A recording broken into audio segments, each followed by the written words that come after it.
ಆ ಆ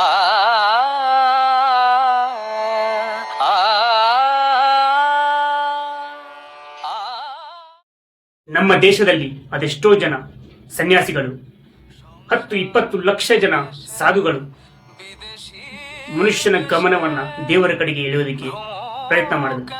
ಆದರೆ ಈ ಮಹಾಪ್ರವಾದಿ ಮನುಷ್ಯನ ಗಮನವನ್ನ ಮನುಷ್ಯನ ಕಡೆಗೆ, ಅಥವಾ ಇನ್ನೂ ಕರೆಕ್ಟ್ ಆಗಿ ಹೇಳಬೇಕು ಅಂದ್ರೆ ದೇವರೇ ಮನುಷ್ಯನನ್ನ ನೋಡಿ ಹೊಟ್ಟೆ ಕಿಚ್ಚು ಪಡ್ಕೋಬೇಕು, ಆ ಮಟ್ಟಿಗೆ ಮನುಷ್ಯನ ಶಕ್ತಿಗಳನ್ನ ಪರಿಚಯ ಮಾಡಿಕೊಟ್ರು. ಅವರೇ ಸ್ವಾಮಿ ವಿವೇಕಾನಂದರು.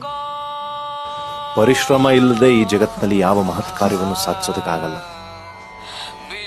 ಭಾರತ ದೇಶದಿಂದ ಮೊಟ್ಟ ಮೊದಲ ಬಾರಿಗೆ ಪಾಶ್ಚಾತ್ಯ ದೇಶಗಳಿಗೆ ಹೋದ ಹಿಂದೂ ಸನ್ಯಾಸಿ ರವೀಂದ್ರನಾಥ್ ಟ್ಯಾಗೋರ್ ಅವರು ಒಂದು ಪುಸ್ತಕದಲ್ಲಿ ಹೇಳ್ತಾರೆ, ವಿವೇಕಾನಂದರನ್ನು ಸರಿಯಾಗಿ ಅರ್ಥ ಮಾಡ್ಕೊಂಡ್ರೆ ನಮ್ಮ ದೇಶದ ಪವರ್ ಏನು ಅಂತ ಅರ್ಥ ಆಗುತ್ತೆ.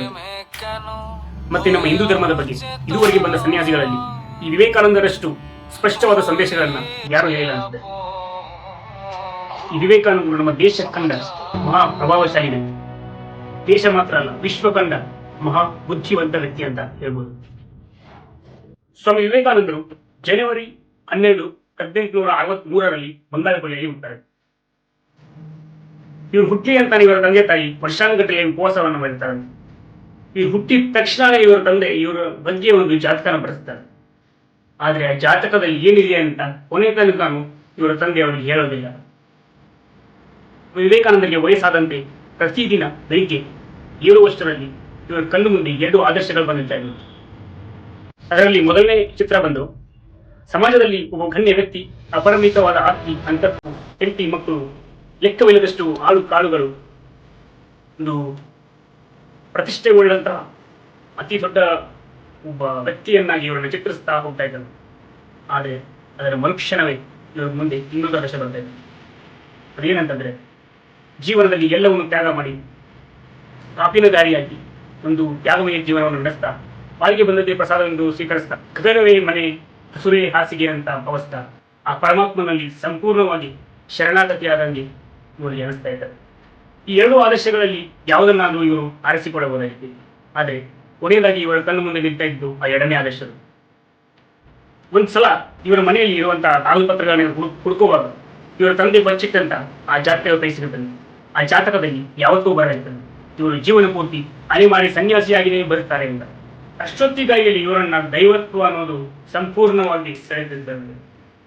ಇದೇ ಸಮಯದಲ್ಲಿ ಇವರಿಗೆ ದಕ್ಷಿಣೇಶ್ವರದಲ್ಲಿ ಇದ್ದಂತ ಶ್ರೀ ರಾಮಕೃಷ್ಣರ ಪರಿಚಯ ಆಗುತ್ತೆ. ಈ ತರ ಒಬ್ಬ ವ್ಯಕ್ತಿ ಇದ್ದಾನೆ ಅಂತ ಇವರಿಗೆ ಅನಿಸಲು ಇಷ್ಟ ಆಗುತ್ತೆ. ಅವರ ಸ್ನೇಹಿತರ ಜೊತೆಗೆ ಅವರನ್ನು ನೋಡೋದಕ್ಕೆ ಹೋಗ್ತಾರೆ. ಅವರು ಹೋದ ತಕ್ಷಣ ಇವರು 2 ಹಾಡುಗಳನ್ನ ಹಾಡ್ತಾರೆ.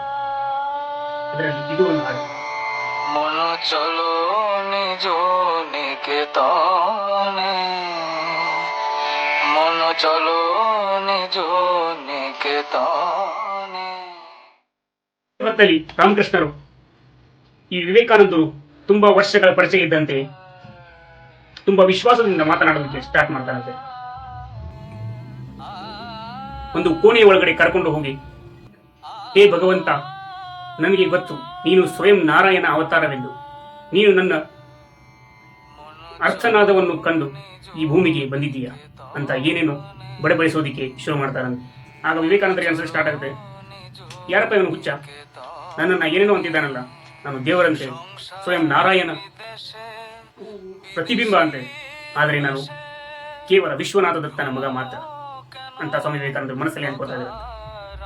ಆದರೆ ವಿವೇಕಾನಂದರಿಗೆ ಇದುವರೆಗೆ ಬಂದ ಪ್ರವಾದಿಗಳಲ್ಲಿ ದೇವರನ್ನು ನೋಡಿದ್ದೀರಾ ಅಂತ ಕೇಳಿದ ತಕ್ಷಣ, ನಾನು ದೇವರನ್ನ ನೋಡಿದ್ದೇನೆ, ನಿನಗೂ ಕೂಡ ದೇವರನ್ನ ತೋರಿಸ್ತೀನಿ ಅಂತ ಹೇಳಿದ ಮೊಟ್ಟ ಮೊದಲ ಸನ್ಯಾಸಿ ಅಂತಂದ್ರೆ ಅದು ರಾಮಕೃಷ್ಣ ಪರಮಹಂಸರು. ಹೋಗ್ತಾ ಹೋಗ್ತಾ ಇದ್ದಂತೆ ಇವರಿಬ್ಬರ ಬಾಂಧವ್ಯ ಗಟ್ಟಿಯಾಗ್ತಾ ಹೋಗುತ್ತೆ. ಇವರು ವಾರಕ್ಕೊಮ್ಮೆ ಅಥವಾ ತಿಂಗಳಿಗೆ 2-3 ಸಾರಿ ಆದ್ರೂ ಕೂಡ ಈ ರಾಮಕೃಷ್ಣರನ್ನ ನೋಡೋದಕ್ಕೆ ಸ್ವಾಮಿ ವಿವೇಕಾನಂದರು ಬರೋರಂತೆ. ಅದೇ ಸಮಯದಲ್ಲಿ ಸ್ವಾಮಿ ವಿವೇಕಾನಂದರಿಗೆ ಒಂದು ದೊಡ್ಡ ಆಘಾತ ಉಂಟಾಗುತ್ತೆ. ಅದೇನೆಂದ್ರೆ, ಇವರ ತಂದೆಯ ತೀರಿ ಹೋದ ಸುದ್ದಿ ಇವರ ಕಿವಿಗೆ ಬೀಳುತ್ತೆ. ಇವರ ತಂದೆ ತೀರಿ ಹೋದ ಮೇಲೆ ಇವರ ತಂದೆಯನ್ನ ಚಿತೆಗೆ ಹಾಕೋಕ್ಕಿಂತ ಮೊದಲೇ ಇವರು ನೌಕರಿಗಾಗಿ ಅಲಿಬೇಕಾದಂತ ಪರಿಸ್ಥಿತಿ ಇವರಿಗೆ ಬಂದೊದಗುತ್ತಂತೆ. ಕುಟುಂಬದಲ್ಲಿ ಅತೀರ್ವ ಬಡತನ ಉಂಟಾಗುತ್ತೆ. ಇವರ ಸಂಬಂಧಿಕರು ಯಾರು ಕೂಡ ಇವರ ಬೆಂಬಲಕ್ಕೆ ಬರೋದಿಲ್ಲ. ಮತ್ತೆ ಇವರು ಹೋದ ಕಡೆಯೆಲ್ಲ ಇವರಿಗೆ ಸಿಗ್ತಾ ಇದ್ದ ಉತ್ತರ ಕೆಲಸ ಇಲ್ಲ ಅಂತ.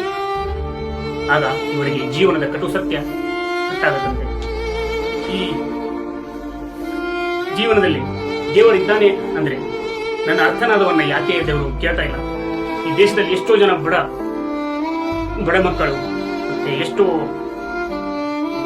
ಬಲಶಾಲಿಗಳು ದುರ್ಬಲರ ಮೇಲೆ ಮಾಡುವಂತಹ ಅತ್ಯಾಚಾರ ಅನಾಚಾರವನ್ನ ನೋಡ್ತಾ ದೇವರು ಯಾಕೆ ಸುಮ್ಮನೆ ಕೂತಿದ್ದಾನೆ?